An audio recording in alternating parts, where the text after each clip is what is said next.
Good morning students. अपन ने अभी तक केंद्र संघीय व्यवस्था के अंदर जो बात करी है वो सैद्धांतिक आधार पर मैंने आपको बताया कि विधायी व प्रशासनिक आधार के ऊपर केंद्र का जो स्थितियां हैं वो संघीय ढांचा जो है केंद्र के पक्ष के अंदर झुका हुआ नजर आता है। लेकिन अगर हम कभी कभी देखें तो व्यवहार के अंदर इस प्रकार की स्थितियां नज़र नहीं आती। असल के अंदर भारत में एक अलग तरीके का संघवाद दिखाई देता है।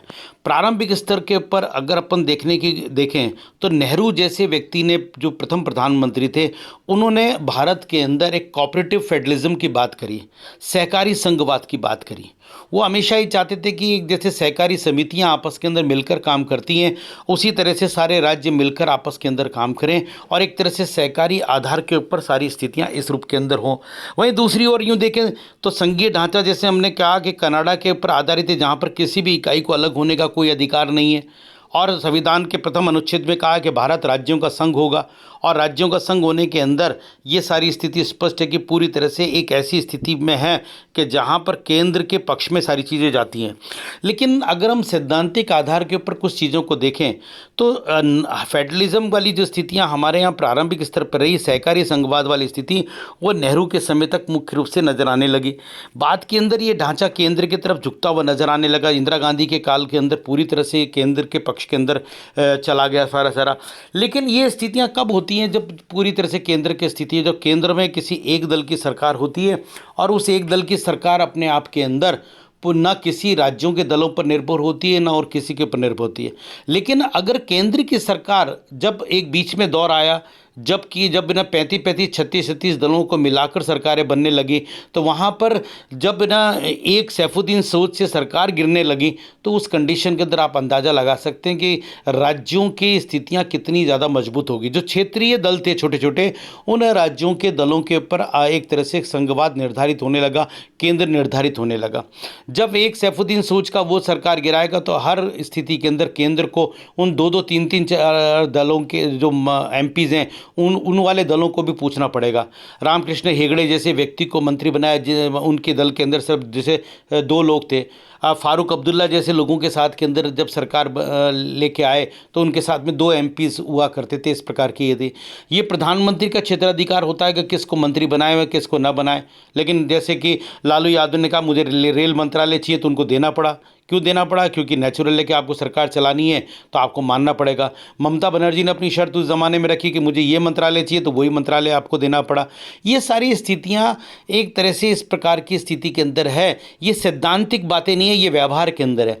व्यवहार के अंदर पूरी तरह से केंद्र का संघीय ढांचा कई बार राज्यों के दलों पर निर्भर होने की स्थिति के अंदर इस आधार के ऊपर आ जाता है कि जहाँ पर केंद्र की सरकार अपने आप के अंदर राज्यों के दलों पर निर्भर होने लग जाती है। ये समझना, जब केंद्र की सरकार राज्यों के दलों के ऊपर निर्भर होने लग जाती है और उनका खुद का अस्तित्व नहीं होता, और इसीलिए जब बीच के अंदर काफ़ी लंबा समय 20-25 सालों का ऐसा चला जबकि केंद्र की सरकार राज्यों के दलों पर, चाहे यूपीए हो चाहे एनडीए हो, दोनों के अंदर इस प्रकार की स्थिति हुई और उनको वो सारे काम करने पड़े उस राज्य के परिप्रेक्ष्य के अंदर जिस राज्य से वो दल था।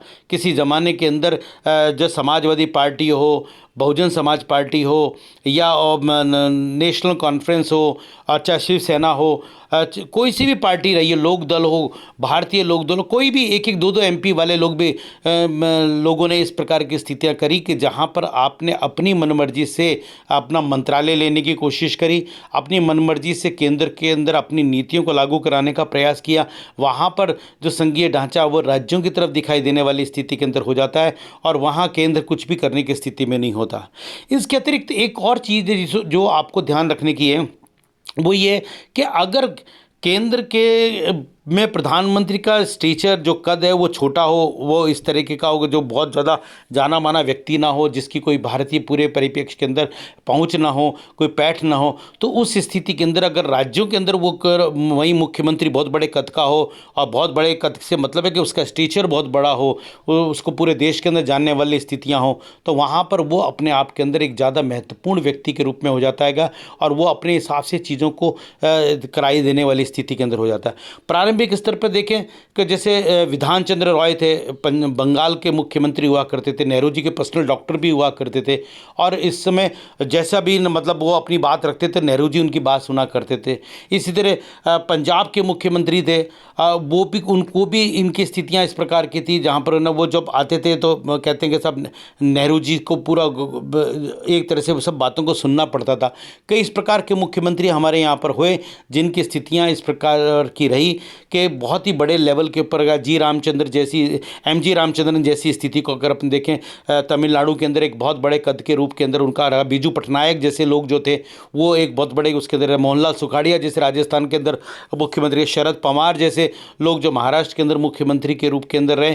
तो ये मतलब अर्जुन सिंह जैसे लोग, मतलब ये इस तरह के लोग थे जो कि अपने आप के अंदर, जिनका कद इतना बड़ा था, जिसके आधार के ऊपर जब अगर केंद्र के अंदर उस जमाने में देवेगौड़ा जैसे या इंद्र कुमार गुजराल जैसे अगर प्रधानमंत्री होते तो आप अंदाजा लगा सकते हैं कि किस लेवल पे जाने की स्थिति में हो सकती थी, किस लेवल के ऊपर इनकी टकराव हो सकता था। और ये तो इंदिरा गांधी, नेहरू और ये उस तरह के लोगों के ज़माने के लोग थे, उनको भी उनकी सुननी पड़ती थी। तो आप अंदाज़ा लगा सकते हैं। प्रताप सिंह कैरोगा जैसे, मैंने पंजाब वालों का नाम लिया तो ऐसे चिल्लाते हुए नेहरू के चैम्बर में कई बार घुसने वाली स्थिति होती थी, लेकिन नेहरू का विज़न बहुत बड़ा था। नेहरू को पूरे देश के अंदर एक सम्मान था, नेशनल मूवमेंट के लीडर थे, तो नेचुरल है कि वो उनको बिल्कुल ठंडा करके भेज दिया करते थे।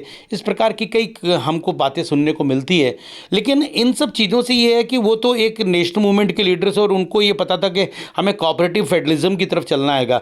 उसके बाद के अंदर एक ऐसा दौर आया जहाँ का पूरा फेडरलिज्म अपने आप के अंदर केंद्र के पक्ष में हो गया। फिर एक मजबूरी वाला फेडरलिज्म हमारे देश के अंदर चला आएगा कि जहाँ पर हम पूरी तरह से ना राज्य भावी होते चले गए। आज की तारीख के अंदर एक तरह से 50-50 वाली स्थितियाँ मुझे देखने को मिलती है कि जहाँ पर कभी केंद्र बहुत ज़्यादा शक्तिशाली नजर आता है, कभी छोटे 2-4-5 राज्य ऐसे हैं जो कि अपने आप के अंदर ज़्यादा ये दिखाने की कोशिश करते हैं कि वो स्थितियाँ, लेकिन वापस आज की संघीय ढांचा वापस केंद्र की तरफ ही दिखाई देने वाली स्थिति के अंदर है। आज से कुछ साल पहले रजनी कोठारी ने कहा था कि एक चुनाव के बाद जो चुनाव होगा उसके अंदर भारत का संघीय ढांचा वापस केंद्र की तरफ झुकेगा, और मुझे लगता है कि अब नरेंद्र मोदी के शासनकाल के अंदर वापस भारत का संघीय ढांचा केंद्र के पक्ष के अंदर नजर आने लग गया है। ये स्थिति आज के परिप्रेक्ष्य में, तो इसको एनालिटिक करके हमको लिखना है, ये हमेशा ध्यान में रखिएगा। आज के लिए धन्यवाद, थैंक यू सो मच।